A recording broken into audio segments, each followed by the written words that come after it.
জেলায় জেলায় ভাষা শহীদদের শ্রদ্ধা ভরে স্মরণ করেছে জাতি। এ সময় তাদের হাতে ছিল ফুল আর কণ্ঠে ছিল গান। শহীদ মিনারে শ্রদ্ধার পর ২১-এর চেতনায় দেশ গড়ার অঙ্গীকার করেন তারা।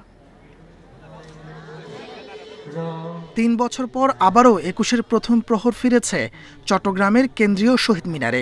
প্রথমেই ফুল দিয়ে শ্রদ্ধা জানান Chittagong city mayor doctor Shahadat Hossain. সকালে চট্টগ্রাম কেন্দ্রীয় শহীদ মিনারে ঢল নামে সর্বস্তরের মানুষের। আগামী প্রজন্মকে আমরা সেই মেসেজটা দেওয়ার জন্য এবং তাদেরকে অনুপ্রাণিত করার জন্য আমরা আজকে শহীদ বেদিতে ফুল দেওয়ার জন্য আসছি। বরিশালেও শ্রদ্ধা ভরে ভাষা শহীদদের স্মরণ করেছে নগরবাসী। শহীদ মিনারে বিভিন্ন স্থান থেকে প্রভাত ফেরিতে জড়ো হন হাজারো মানুষ। নতুন প্রজন্মের মাঝে ২১-এর চেতনা ছড়িয়ে দেওয়ার তাগিদ দেন তারা। আমার প্রত্যাশা যে স্বাধীনতাটা আমরা ৭১-এ পেয়েছি সেই স্বাধীনতা পরিপূর্ণভাবে আমরা যেন ভোগ করতে পারি। ২১-এর প্রথম প্রহর থেকে রাজশাহীর শহীদ মিনারগুলোতে বিভিন্ন শ্রেণীর পেশার মানুষ জড়ো হন। রাজশাহী বিশ্ববিদ্যালয়, রাজশাহী কলেজ, ভুবনমোহন পার্কের শহীদ মিনারে বিভিন্ন রাজনৈতিক সামাজিক সংগঠন শ্রদ্ধা জানায়। ২১-এর চেতনায় দেশ গড়ার অঙ্গীকার করেন তারা। এখনও দেখে যে হাইকোর্টের অনেক জাজমেন্ট, তারপরে অনেক অফিস আদালতের সবকিছুই এখনো ইংরেজি চালু আছে। হ্যাঁ, সেখানে সর্বস্তরে আমরা এখনো বাংলা ভাষাটাকে চালু করতে পারি নাই। অমর ২১-এর প্রথম প্রহর থেকে খুলনায় বিনম্র শ্রদ্ধায় মহান ভাষা শহীদদের স্মরণ করে নগরবাসী। বগুড়ায় ভোরের আলো ফোটার সঙ্গে সঙ্গে শহীদ মিনারে ঢল নামে সর্বস্তরের মানুষের। সিলেটে পরিবার পরিজন নিয়ে অনেকে শ্রদ্ধা জানায় ভাষা শহীদদের। আমরা বাংলাটা সঠিকভাবে ভালোভাবে উচ্চারণ করে কথা বলবো, পাশাপাশি বাংলা ভাষার জন্য যারা প্রাণ দিয়েছেন তাদের প্রতি যেন আমাদের সবার শ্রদ্ধাটা থাকে। এছাড়া রংপুর, ময়মনসিংহ, গাজীপুর, খাগড়াছড়ি সহ সারা দেশে ভাষা শহীদদের শ্রদ্ধা ভরে স্মরণ করেছে গোটা জাতি। তাপস সরকার, ইন্ডিপেন্ডেন্ট নিউজ। ২১-এর আয়োজন নিয়ে জানাতে এই মুহূর্তে আমাদের সঙ্গে চট্টগ্রাম থেকে যোগ দিচ্ছেন সহকর্মী আব্দুল্লাহ রাকিব। আব্দুল্লাহ রাকিব, চট্টগ্রামে এই মুহূর্তে ২১-এর আয়োজন কি কি দেখতে পাচ্ছেন, সবশেষ তথ্য নিয়ে জানাবেন।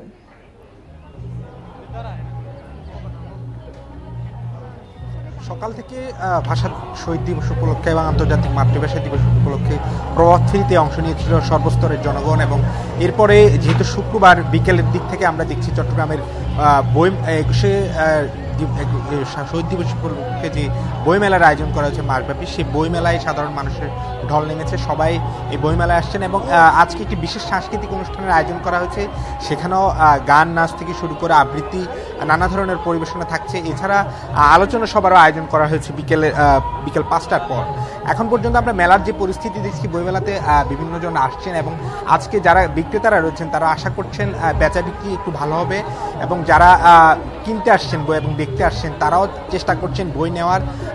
যেহেতু আজ শহীদ দিবস এবং আন্তর্জাতিক মাতৃভাষা দিবস, সকলের পক্ষ থেকে তারা যেটি বলছেন যে ভাষার যে উন্মুক্ত এবং ভাষা বলার যে স্বাধীনতা, কথা বলার যে স্বাধীনতা, সেটি যাতে আসলে সব জাতিসত্তার মানুষ এবং সব শ্রেণী পেশার মানুষ উন্মুক্তভাবে এবং স্বতঃস্ফূর্তভাবে কথা বলতে পারেন, সেটি তারা আসলে বাস্তবায়ন চান। এবং বইমেলায় মাধ্যমে আসলে তারা যেটি আসলে দেখেন যে ভাষার প্রতি মানুষের যে আবেগ, ভাষার প্রতি যে টান এবং বই পড়ার মধ্য দিয়ে প্রজন্ম থেকে প্রজন্মে সেটি ছড়িয়ে পড়ার একটি প্রচেষ্টা, সেটিকে আসলে তুলে ধরা হয় এই বইমেলায়। এবং মাসব্যাপী এই বইমেলায় চট্টগ্রাম এটি এখন উৎসবে রূপ নিয়েছে এবং আমরা দেখছি প্রতিদিনই মানুষজন এখানে আসছে, বিশেষ করে বিকেল সময়ে তাদের প্রিয়জন এবং সকল শ্রেণী পেশার মানুষ।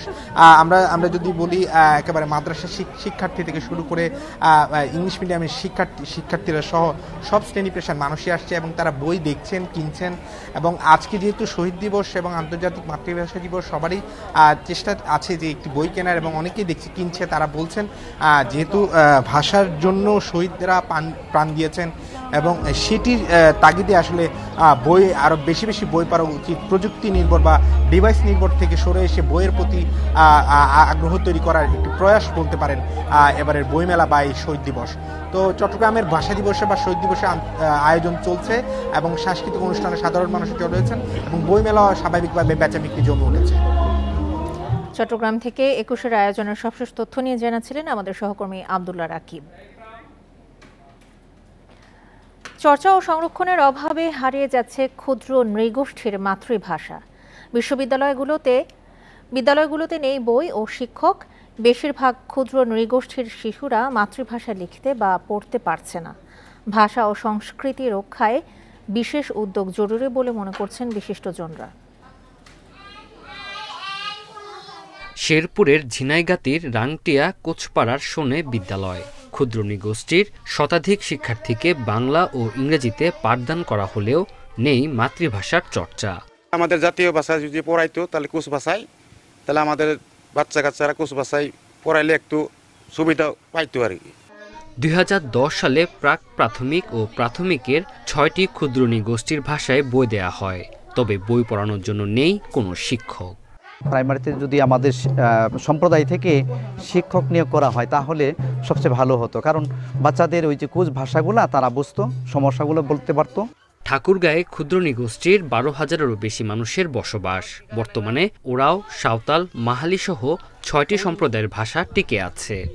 আদিবাসী মাতৃভাষা ইনস্টিটিউট বা কালচারাল সেন্টার, গবেষণাগার, এই জাতীয় একটা প্রতিষ্ঠান যাতে আমরা তৈরি করতে পারি সরকারি পৃষ্ঠপোষকতায়, সেটির বিষয়ে আমরা চিন্তা ভাবনা করি।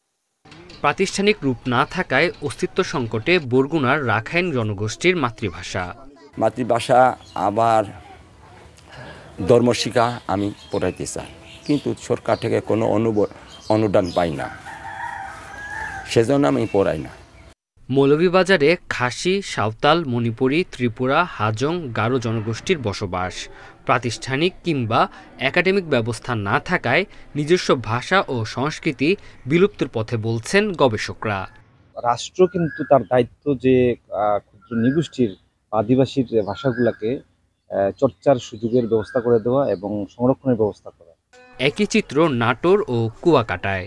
চর্চা ও সংরক্ষণের অভাবে নতুন প্রজন্ম মাতৃভাষা বলতে পারলেও লিখতে বা পড়তে পারছে না।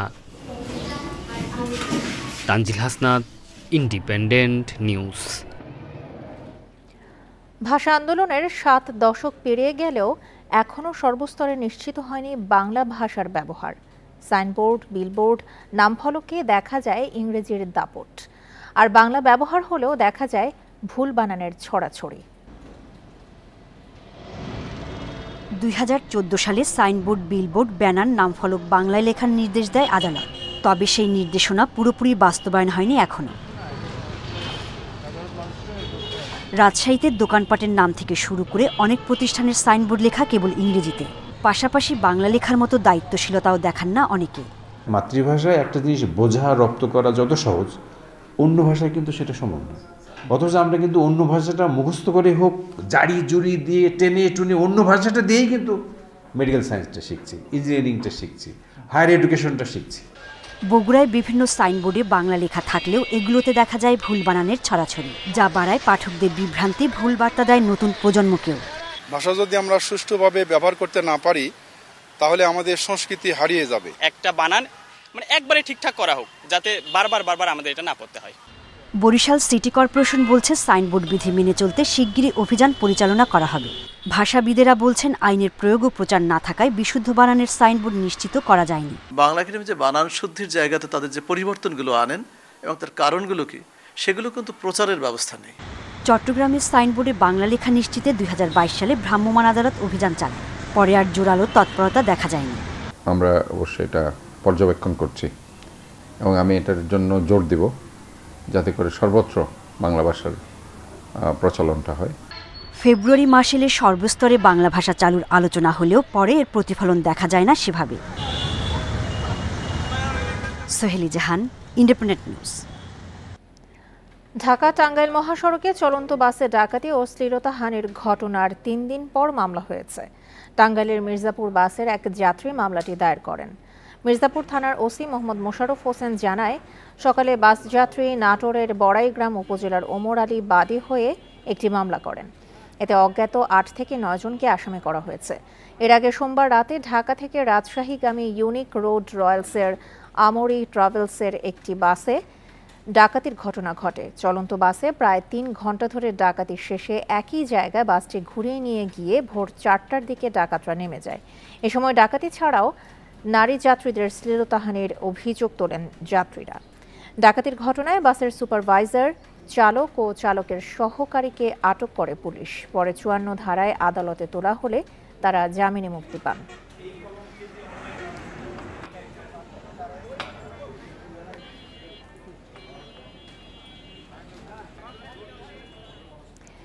এ নিয়ে আরো জানাতে টাঙ্গাইল থেকে যোগ দিচ্ছেন আমাদের সহকর্মী মামুনুর রহমান। মামুন, এই মুহূর্তে এই মামলার সম্পর্কে সবশেষ কি তথ্য জানা গেছে? কাউকে আটক করা গেছে কিনা, আর পুলিশ থেকে কি বলা হচ্ছে? মামলাটি হয়েছে টাঙ্গাইলের মির্জাপুর থানায়। যদিও ঘটনাটি সংঘটিত হয়েছে ঢাকা, টাঙ্গাইল এবং গাজীপুর ৩টি জেলা জুড়ে। গত রাত ২টার পরে মামলাটি হয়েছে, যেটা ২১ তারিখ এটা মামলাটি হয়েছে বলে কাগজপত্র আমরা দেখতে পেয়েছি।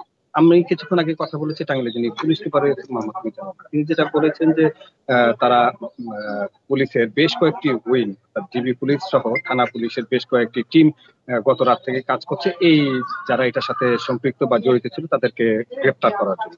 এর বাইরে আপনি যেটি বলছিলেন যে নাটোরে কিন্তু এই পরিবহন যে চালক, সুপারভাইজার এবং হেল্পার সহ ৩ জনকে কিন্তু যৌন ধারায় গ্রেপ্তার করে আদালতে সোপর্দ করা হয়। তারা কিন্তু জামিনে এখন ছাড়া পেয়েছে। তো পুলিশ সুপারের কাছে আমরা জানতে চেয়েছিলাম যে যারা বাদী রয়েছে, বাদীর বাড়িও কিন্তু টাঙ্গাইলে না, তারপরে মামলাটি কেন টাঙ্গাইলে। তিনি যেটা বললো যে ৩টি থানাতে এই অপরাধটি সংঘটিত হলেও যেহেতু মির্জাপুর থানায় তারা প্রথমে এসেছিল, যে কারণে তারা এই মির্জাপুর থানায় মামলাটি নিয়েছে এবং মামলাটি তারা অধিকতর গুরুত্ব সহকারে দেখছে এবং দ্রুততম সময়ের মাঝে দোষীদের গ্রেপ্তার করতে পারবে বলে তারা আমাদেরকে বলেছে। কিন্তু এই মামলায় যারা আসামি করা হয়েছে তাদের কিন্তু কারো সুনির্দিষ্ট নাম নেই। গাড়ির হেল্পার, ড্রাইভার তারা জড়িত কিনা এই বিষয়ে কিন্তু যে মামলা করেছে ওমর আলী, তিনিও কিন্তু সুস্পষ্ট ভাবে করেনি। তিনি অজ্ঞাত ৮ থেকে ৯ জনকে আসামি করেছেন। এর সাথে কিছুটা যোগ করে এই বাসটি যখন ঢাকা থেকে ছাড়ে তখন যাত্রী ছিল ৩৫ জন, আর এরপরে হেমায়তপুর থেকে ওঠে ১২ থেকে ১৩ জন, টাঙ্গাইলের কালিয়াকুর থেকে ওঠে ৩ জন, সব মিলে ৪৮ থেকে ৫০ জন যাত্রী একটি বিষয়। এবং উমর আলীর ভাষ্য অনুযায়ী এই ডাকাতি সংঘটিত করেছে ৭ থেকে ৮ জন এবং তারা কিন্তু গাজীপুরে সীমানাতে নেমে গিয়েছে, যে কারণে পুলিশের বেশ কয়েকটি দল কাজ করার চেষ্টা করছে যে এই ঘটনার সাথে ডাকাতে সম্পৃক্ত, যেহেতু সেক্ষেত্রে তারা দেশের বিভিন্ন জায়গায় অভিযান পরিচালনা করছে এবং তারা যেটা বলছে দ্রুততম সময়ের মাঝে এই ঘটনার সাথে যারা জড়িত তাদেরকে গ্রেপ্তার করা হবে। আর শ্লীলতাহানির বিষয় এবং ডাকাতির বিষয় একটি মামলায় এখন পর্যন্ত টাঙ্গাইলের মির্জাপুর থানায় হয়েছে। এই হচ্ছে আমার কাছে টাঙ্গাইলের সর্বশেষ। টাঙ্গাইল থেকে জানাচ্ছিলেন আমাদের সহকর্মী মামুনুর রহমান। মুন্সিগঞ্জের মাওয়ায় ট্রলারে গৃহবধূ ধর্ষণের ঘটনায় ৩ জনকে কারাগারে পাঠিয়েছে আদালত। ১৬৪ ধারায় জবানবন্দিতে ঘটনায় জড়িত থাকার কথা স্বীকার করেছে আসামিরা। এর আগে রোববার এই ঘটনায় দায়ের করা মামলায় জামাল মোল্লা নামে একজনকে গ্রেপ্তার করা হয়। পরে তার দেয়া তথ্যে বুধবার পদ্মা সেতু সংলগ্ন এলাকায় অভিযান চালিয়ে ইয়ামিন ও জব্বারকে গ্রেপ্তার করা হয়। প্রাথমিক জিজ্ঞাসাবাদে অভিযোগের সত্যতা স্বীকার করেছে গ্রেপ্তারকৃতরা। পরে তাদের আদালতে তোলা হলে ১৬৪ ধারায় জবানবন্দি দেয় তারা। পুলিশ ঘটনাস্থল থেকে একটি নৌকা ও বিভিন্ন আলামত সংগ্রহ করেছে। রোববার লৌহজং উপজেলার পুরাতন মাওয়া ফেরিঘাট থেকে শ্বশুরবাড়ি যাওয়ার উদ্দেশ্যে ট্রলারে উঠে ধর্ষণের শিকার হন এক গৃহবধূ।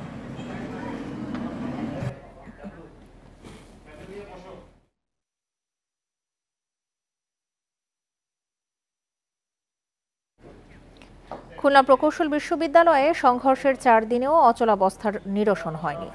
এদিকে দাবি আদায়ে ক্যাম্পাসে ছবিতে প্রতিবাদ কর্মসূচি পালন করেছে শিক্ষার্থীরা। গণ অভ্যুত্থানের পর থেকে কুয়েটে ছাত্র রাজনীতি বন্ধের দাবি জানিয়ে আসছিলেন সাধারণ শিক্ষার্থীরা। এই নিয়ে গত ১৮ ফেব্রুয়ারি ছাত্রদল কর্মীদের সাথে সাধারণ শিক্ষার্থীদের সংঘর্ষ হয়। এতে ৫০ জনের বেশি শিক্ষার্থী আহত হন। ঘটনার প্রতিবাদে দোষীদের শাস্তি, কুয়েট ভিসি, প্রো ভিসির পদত্যাগ ও ছাত্র রাজনীতি নিষিদ্ধ সহ ৬ দফা দাবি তোলে শিক্ষার্থীরা। এদিকে সন্ত্রাসী হামলার ঘটনায় বিশ্ববিদ্যালয়ের পক্ষ থেকে ৪০০ জনকে আসামি করে মামলা দায়ের করা হয়েছে। সংঘর্ষের ঘটনার তদন্তে গঠন হয়েছে কমিটি। সংঘর্ষের জেরে ২৮ ফেব্রুয়ারি পর্যন্ত ক্লাস পরীক্ষা স্থগিত করে বিশ্ববিদ্যালয় প্রশাসন।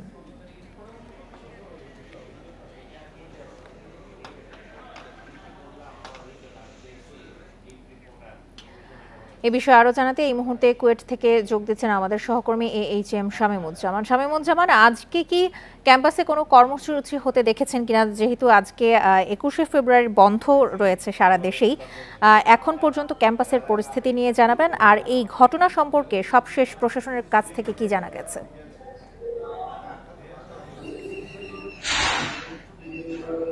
সন্ত্রাসী হামলার প্রতিবাদ গ্রেপ্তারদের শাস্তির দাবি এবং তাদের যে 6 দফা আছে সেই 6 দফা দাবি আদায়ের লক্ষ্যেই কিন্তু আজ রক্তাক্ত কুয়েট 18-2-25 এটা নিয়েই কিন্তু আসলে ছবিতে প্রতিবাদ দাবিতে ঐক্য এই কর্মসূচি পালন করছে খুবই সাধারণ শিক্ষার্থীরা।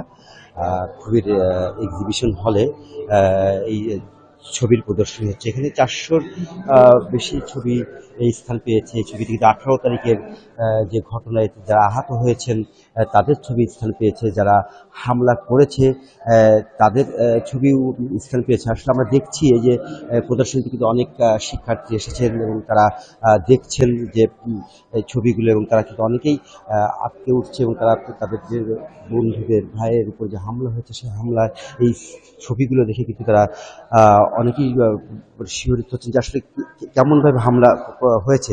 তো আসলে আমরা এখন কথা বলবো একজন সাধারণ শিক্ষার্থী যিনি এই প্রদর্শনী দেখতে এসেছেন বা এই সাধারণ শিক্ষার্থী যারা আয়োজনও করেছেন তাদের সাথে। এই যে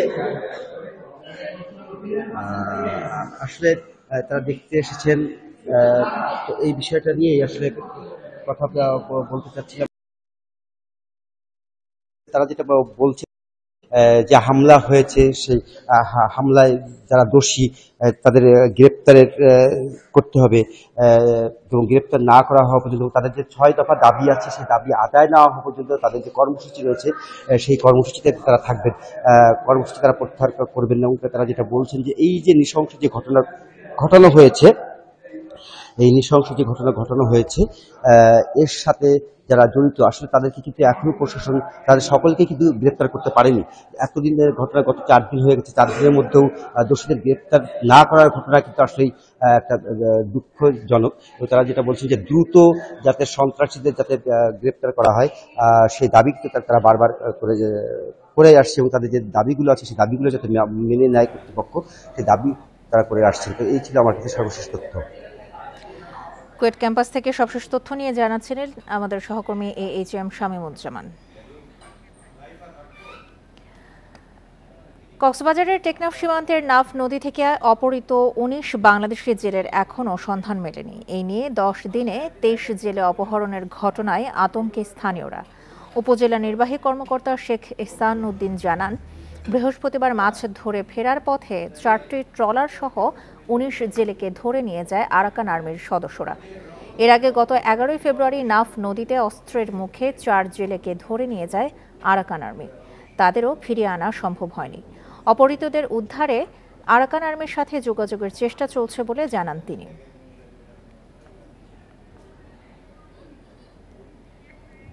ভাষা আন্দোলন ও স্বাধীনতার ইতিহাস তৃণমূল পর্যায়ে পৌঁছে দিতে লক্ষ্মীপুরে 36টি ইউনিয়ন পরিষদ কার্যালয়ে লাইব্রেরি স্থাপন কার্যক্রমের উদ্বোধন করা হয়েছে।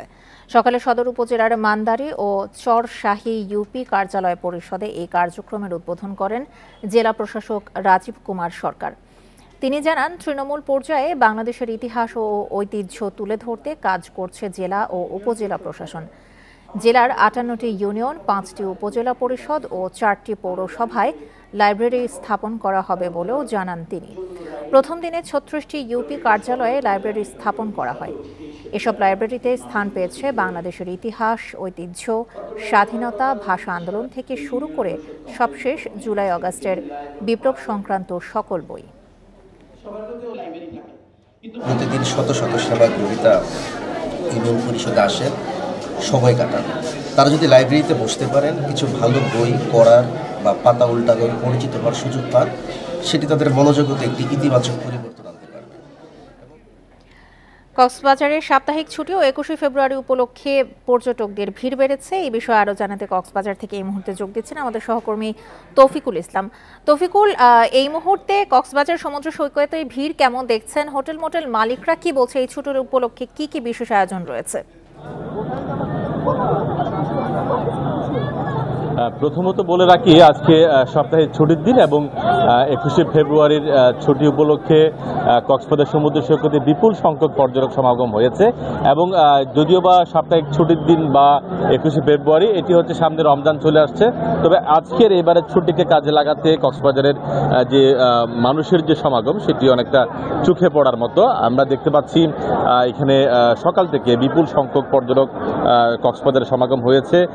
অনেকটা বলা চলে কক্সবাজারের যে কটি পয়েন্ট রয়েছে সব কটি পয়েন্টেই উপচে পড়া ভিড় আমরা দেখতে পেয়েছি।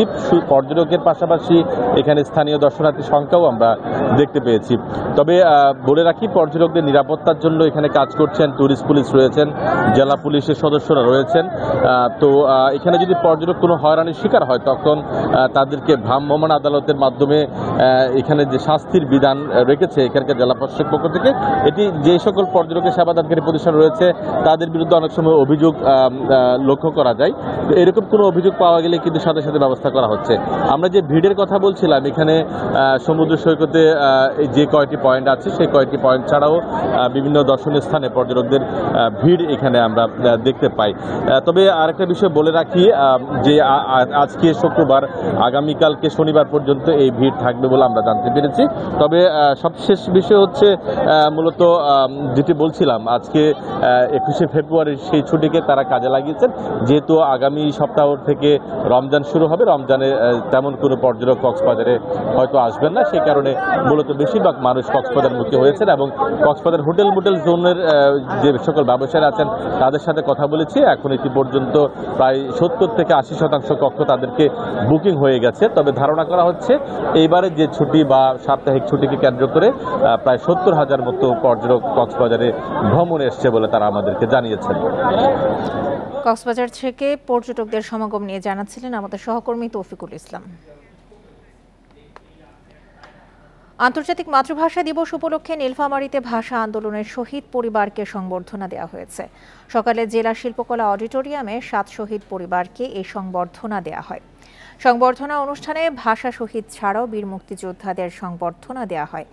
জেলা প্রশাসক মোহাম্মদ নাইরুজ্জামান জানিয়েছেন, ভাষা আন্দোলন ও স্বাধীনতা যুদ্ধে অংশগ্রহণকারীরা জাতির সন্তান। তাদের সম্মান জানানোর উদ্দেশ্যেই এই সংবর্ধনার আয়োজন করা হয়েছে। অনুষ্ঠানে প্রশাসনের ঊর্ধ্বতন কর্মকর্তা কর্মচারী ছাড়াও বীর মুক্তিযোদ্ধা এবং বৈষম্য বিরোধী ছাত্র আন্দোলনের নেতৃবৃন্দরা উপস্থিত ছিলেন।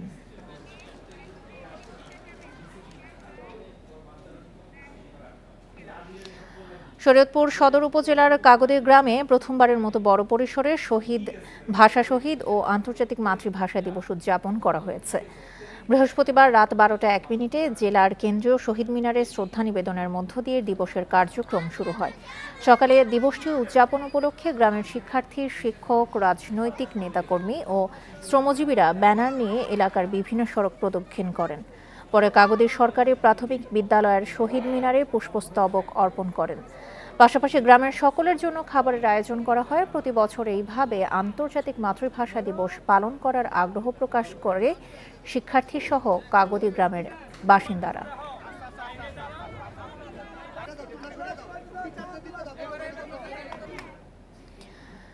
বঙ্গোপসাগরে পশ্চিমা লঘুচাপের প্রভাবে 2-3 দিনের মধ্যে দেশের 2-1 জায়গায় শিলাবৃষ্টির শঙ্কা রয়েছে বলে জানিয়েছে আবহাওয়া অধিদপ্তর। শুক্রবার আবহাওয়ার বিজ্ঞপ্তিতে এই তথ্য জানানো হয়। এতে বলা হয়েছে, লঘুচাপের প্রভাবে শুক্রবারও রংপুর ও সিলেটের 2-1 জায়গায় বজ্রসহ বৃষ্টি হতে পারে। দেশের অন্যান্য জায়গায় আকাশ মেঘলা থাকতে পারে বলেও জানানো হয়েছে। এছাড়াও শনিবার রংপুর ও খুলনায় বজ্রসহ বৃষ্টির সম্ভাবনা রয়েছে। আবহাওয়া অধিদপ্তর জানাচ্ছে, আগামী 3 দিন শেষ রাত থেকে ভোর পর্যন্ত দেখা মিলবে কুয়াশার। এ সময় দিনের ও রাতের তাপমাত্রা অপরিবর্তিত থাকবে বলেও জানিয়েছে আবহাওয়া অধিদপ্তর।